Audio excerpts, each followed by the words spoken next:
დილამშვიდობისა, ყველას გამარჯობა. ამ დილას გვაქვს ძალიან მნიშვნელოვანი შეხვედრა. ეს არის ევროკავშირის ევროპარლამენტარების დელეგაციასთან შეხვედრა წარმომადგენლებთან. ძალიან წარმომადგენლობითი არის ეს და ყველა არის თითქმის ვისაც გული შესტკივა საქართველოზე, აქამდე ვისაც აკეთებდა განცხადებებს და გამოთქვა პოზიციებს, გამოთქვამდა, გამარჯობა დილამშვიდობის. და ძალიან სერიოზულია, რომ ისინი დღეს აქ არიან, ეს ძალიან კარგია. საუბარი ექნება შემდეგ რაღაცეებს. ჩვენ ვითხოვთ სანქციებს. იმ შემთხვევაში, თუ თვითონ ევროკავშირისგან ვერ იქნება სანქციები, ბუნებრივია სანქციის მიღება შეუძლია ცალ-ცალკე თითოეულ სახელმწიფოს, როგორც ეს გააკეთა ლიტვამ, ლატვიამ და ესტონეთმა. სანქციები უნდა იყოს არა მარტო პასპორტზე, დღეს ამაზეა ხო საუბარი, რომ არ ქონდეთ შესაძლებლობა შენგენის სივრცეში უვიზოდ გადაადგილდნენ იმ ხალხს, რომელიც წარმოადგენს სახელმწიფოს, მათ შორის დიპლომატებს და პირიქით, ესე იგი, ჩვენ ვიაროთ ჩვეულებრივად და ეგრეთ წოდებული ლურჯი პასპორტებით იარონ ვიზებით. გარდა ამისა, სანქციები აუცილებლად უნდა იყოს ფინანსური და ქონებრივი. ეს არის ძალიან სერიოზული რაღაც. იმიტომ რომ თან ვიცით, რომ ქონება და ოჯახის წევრები უნივერსიტეტებში ყავთ სტიპენდიებით და ასე შემდეგ. მეორე თემა, რაზეც იქნება საუბარი, არაღიარება. საქართველოს პარლამენტი არის არაღიარებული და რაც არ უნდა კანონები მიიღონ, ეს არ არის ლეგიტიმური. და კანონებსაც ესენი იღებენ და ეს უნდა გაგრძელდეს. კობახიძეს რო და არჩევ ამათ თვითმარქვია რეჟიმს, რომ არავინ არ ესაუბრება, ეს ცხადია.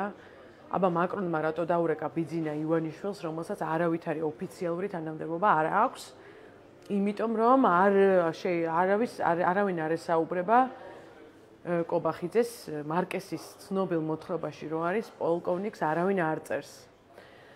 და ამის შემდეგ ძალიან მნიშვნელოვანი არის ის რაც გამოსავალი, გზამკვლევი, რა უნდა მოხდეს, რომ ეს განიწვირთოს ვითარება. ეს არის მთავარი ხელახალი არჩევნები. ახალი არჩევნების გარეშე ვერავინ ჩვენ ამ კრიზისიდან ვერ გამოვალთ. ჩვენ და ჩვენი მეგობრები არაპირებენ რომ ცნონ ეს არჩევნები დილამშვიდობისა. არაპირებენ რომ ცნონ ეს არჩევნები, ეს ლეგიტიმურობა, არაპირებენ რომ ცნონ ხეს ხელისუფლება, შესაბამისად იქ ძალიან რთული შედეგები გველის და ახლა მინდა ძალიან თავარზე ვისაუბრო. ეს არის ეკონომიკა. ხალხო, ჩვენ უნდა მივხვდეთ, რომ ოცნების ეს პოზიცია თავად მათ არ აზიანებთ. თვითონ შედან ბიძინა ივანიშვილის ხელფასზე, სტიპენდიაზე და რჩენის ვალდებულებაზე. მათ არ აზიანებთ არც გაქცეული ლარის კურსი, არც იმან, რომ საერთაშორისო კომპანია ფინჩმა საქართველოს დაუწია საკრედიტო რეიტინგი. ეს რას ნიშნავს? რომ თუ ვინმე აპირებს, რომ საქართველოში ინვესტიცია ჩადოს და ეს ფული აღარ შემოდის ქვეყანაში, ყველა ინვესტორი აქედან არის გასული. აი, ვინც აპირებს, რომ ფული ჩადოს ჩვენ ქვეყანაში, ის უყურებს ეგრეთ წოდებულ ფინჩის რეიტინგს. შენ სანდო ხარ, შეიძლება შენთან ფულის ჩადება თუ არ შეიძლება. ეს რეიტინგი ისედაც არ ქონდა კარგი, მაგალითად, ახლა სხვა ქვეყნებთან შედარებით და ახლა კიდე გაუარესდა იმ ვითარების გამო, რაც ხდება რუსთაველზე და იმ სისტემური და ფართო მასშტაბიანი რეპრესიების გამო, რასაც ესენი ატარებენ. შესაბამისად, აქ კაპიტალი, ფული, ინვესტიცია არ შემოვა. სამუშაო ადგილები შემცირდება. სასტუმროებს თანხების გადახდა უჭირთ, იმიტომ რომ ტურიზმი არ არის. სისხლის ზღვა და ხოცვაჟლეტა რო არის რუსთაველზე, ვინ ნორმალური ჩამოვა ამ ქვეყანაში დასაშვენებლად.